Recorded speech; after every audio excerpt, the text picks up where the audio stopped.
What advice do you want to give to your junior doctors? Junior doctors के लिए सबसे important मेरी जो एडवाइस है वो ये है कि अभी से अपने लिए पैसे बचाने शुरू करें। उसके लिए बहुत इजी तरीका है, मुझे किसी ने नहीं बताया था, but I feel the obligation to tell you because मैंने बहुत सफर किया है अपनी जिंदगी में 10 साल इस वजह से कि मुझे किसी ने ये इन्फॉर्मेशन नहीं दी थी। सबसे पहले इन्फॉर्मेशन जो मैं देती हूँ, जो मैं एडवाइस करती हूँ अपने जूनियर्स को, वो ये है 3 अकाउंट्स होने चाहिए आपके। फर्स्ट अकाउंट जिसमें आपकी सैलरी या स्टाइपेंड जो भी जाता है वो आपका करंट अकाउंट होना चाहिए किसी भी बैंक में, ठीक है। दूसरा अकाउंट आपने खोलना है अपना सेविंग्स अकाउंट, ठीक है।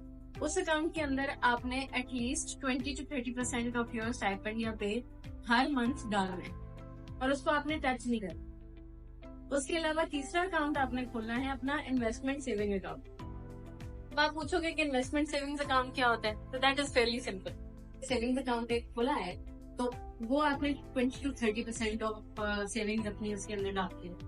अब जब 20 to 30% आपने महीने के शुरू में ही उसके अंदर डाल दिए, तो आपने बाकी जो 70 to 80% आपके पास बचा है, आपने उसमें से खर्चा करना है।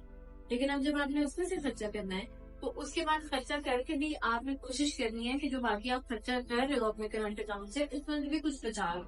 वो आपने जाके अपने इन्वेस्टमेंट सेविंग्स अकाउंट में डाला, और वो इन्वेस्टमेंट सेविंग्स अकाउंट आपका एक इमरजेंसी फंड होगा जो आप उस टाइम यूज करोगे जिससे आपको कोई इमरजेंसी होगी या कहीं पे आपको इमरजेंसी पेमेंट करनी पड़ जाती है, कोई मेडिकल बिल देना पड़ जाता है, कोई और मिसहैप हो जाता है खुदा ना खास्ता, कहीं इमरजेंसी रेंट देना पड़ता है, आप शिफ्ट कर जाते हो कुछ है, तो वहां से आप वो वाला फंड निकालोगे और आप अपनी प्राइमरी जो इन्वेस्टमेंट आपने सिर्फ सेविंग्स अकाउंट के उसमें की है उसको आप छोड़ोगे। स्टाइपेंड लेना है या आपने पे लेनी है तो उसका सिर्फ 50 to 60% आपने यूज करना है और बाकी आप आहिस्ता आहिस्ता सेव करते जाओगे। और आपका गोल जो है वो शुरू से ही ये होना चाहिए, या आपने मिल रही है 6 महीने के लिए आपको मिलनी बंद हो जाए या 1 साल के लिए मिलनी आपको बंद हो जाए, तो आपके पास 6 महीने या 1 साल तक का सेविंग्स इन्वेस्टमेंट पड़ी हुई है।